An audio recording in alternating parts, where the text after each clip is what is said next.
Newcastle United 2, QPR 2 at St James Park. We've also got some video footage of the goals going in. We'll also hear from Matt Ritchie. We'll also have a look at player ratings and the league table. Oh, hey, I don't know why I put myself through this stress. Right. Newcastle United 2, QPR 2. Welcome back, Lee. Welcome back to the normal videos are resumed. Obviously seen in a few of the intros there, we've got a lot to get through. We'll talk about obviously the game in a second. Lineups are going to come up first.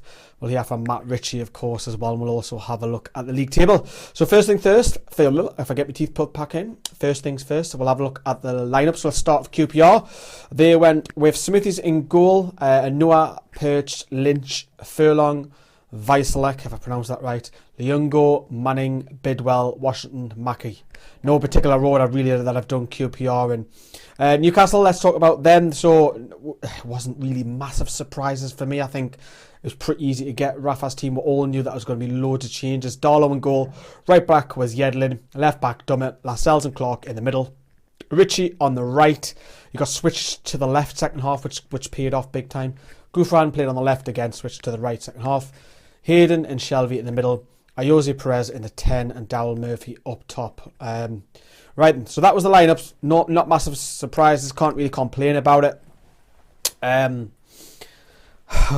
Very frustrating game. It's very frustrating. Newcastle are suffering a bit of form since the turn of I would probably say Christmas up and towards New Year up until now. We've only won a few games. Not like Newcastle. We're struggling, but most teams will be over the moon to be second in the league. We'll come on to the league table in a minute. So we scored literally straight away. I actually was doing the match experience video and I was recording it and we scored straight away whilst I was doing the lineups as well, which is quite funny. So we got off to a great start. Shelby, I thought, yes, this is it. We're going to go on and win 4-0, 5-0, you know. It was pretty... What's the word I'm looking for? Because QPR grew back into the game. And to be honest, when they scored the equaliser, you have to say that they deserved it. And what was going into half time, you think, well, yeah, they deserve it. And obviously they scored only, what was 43rd, 44th minute off the top of my head, if I remember. There's a lot of frustration in the air. But, you know, get the troops into the second half. We'll start the second half completely different. And we didn't, to be fair. No, I'll tell a lie. We did for the first probably 10 minutes. Because Rafa switched Ritchie to the left wing and played Gouffran on the right. And as we see, obviously Matt Ritchie came up with a header and grabbed his 11th of the season. Being a bit of a revelation, Matt Ritchie so far this season as well. Yeah, 2-1 up, and you think, yeah, this is going to be easy for Newcastle as well. Obviously, we scored an own goal towards the end there, Kieran Clark. Pretty disappointing to go away from St James Park, drawn 2-2. We're going to come on to players' ratings in just a second, but two players for me stood out really, really poor. And I think what was key that Newcastle, I think what was key is Ayoze's double miss. Well, I say double miss, one of them was a save, but when he's one-on-one and he goes to square it, he squares it so high, and you've got 2 or 3 Newcastle players. Matt Ritchie wasn't happy; he was shouting at him. Gouffran put his arm around him, but pretty poor from Ayoze Perez. I don't know what's going on with Ayoze Perez. We'll see what we'll give him ratings in a moment. And I have to say, Jamal Lascelles, I've said this before, Jamal Lascelles, just because he's captain, should not command a starting role in my eyes. He's been a little bit off form since Christmas, and I have mentioned it, and he was awful. That's probably one of his worst performances I've seen. He just looked so lazy, and not his awareness around him, you know, he just looked so much off the boil. Let's hear what Matt Ritchie said on the performance. Matt, is that a frustrating evening and a missed opportunity for you to go back to the top of the table? Yeah, for sure. I think we started first half really disappointed with that, and then obviously we knew in the second half it was going to be a tough task, but a good side and a tough game, but we'll go again. Matt, does a performance like tonight tell everybody associated with Newcastle how big a task there's still to go before promotion's achieved? Yeah, everyone knows that this league's not easy. It's a tough league, and you can tell by the teams at the top, it's some very good sides, and it's going to be right down to the death, I think. Okay, so let's get on to players' ratings. So we're going to begin with the goalkeeper, Carl Darlow. So for me, Carl Darlow didn't have much great to do. You probably have to say, is the own goal his fault?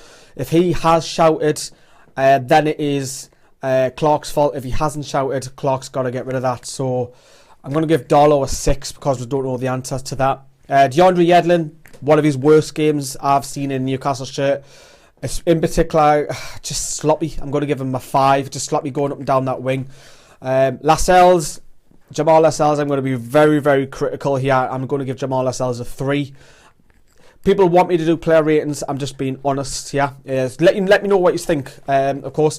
Kieran Clark, I thought he was actually, up until the point of the own goal, I think he was the man of the match for me. He was carrying Lascelles a lot for the game, and he's so unlucky with that own goal.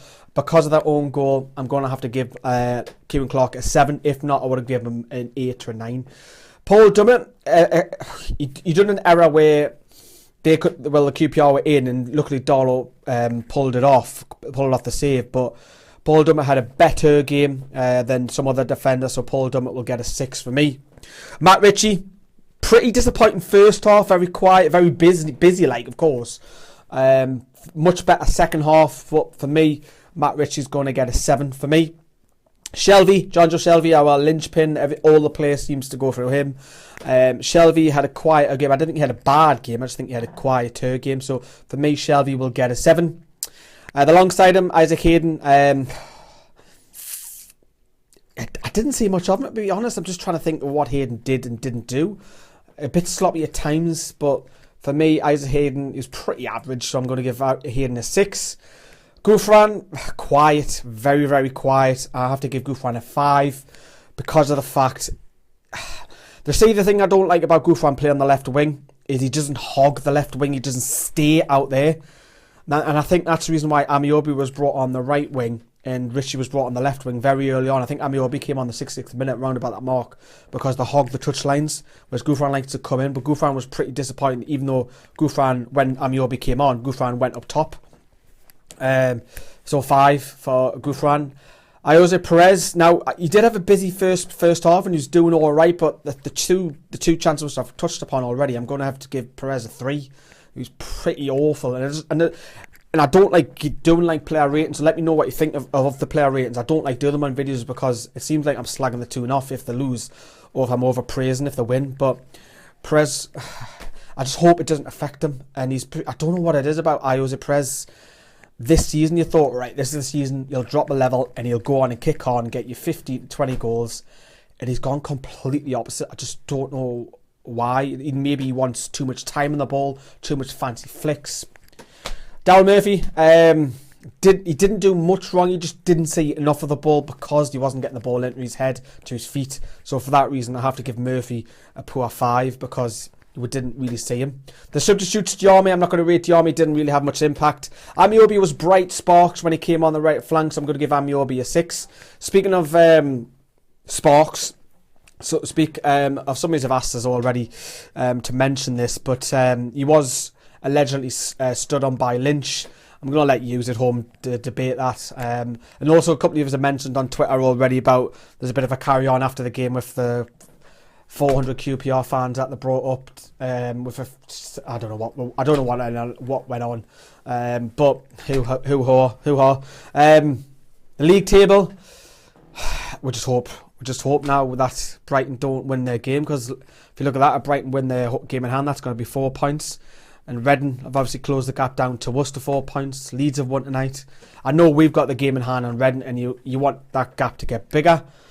It's a massive game of Derby. The last thing we want is Steve McLaren coming to St James Park and winning. That would just...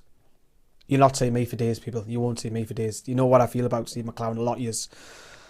Things that are going to be coming up on the channel, of course. We've got the podcast, which I'm going to arrange next week somewhere. So if you want to be part of that, get in touch. The website launch as well is going to be sometime the back end of next week, somewhere around about the 10th to 15th of February. Also, I've got to do a shout out to James Bradshaw. Hello, James. He approached me at St James's Park to see a little young lad. So hello to you as well. Let me know what you think of today, tonight, or yesterday, depending on when you watch this video. I'm pretty frustrated, I know, but hi ho. Right, thanks for watching. See you later.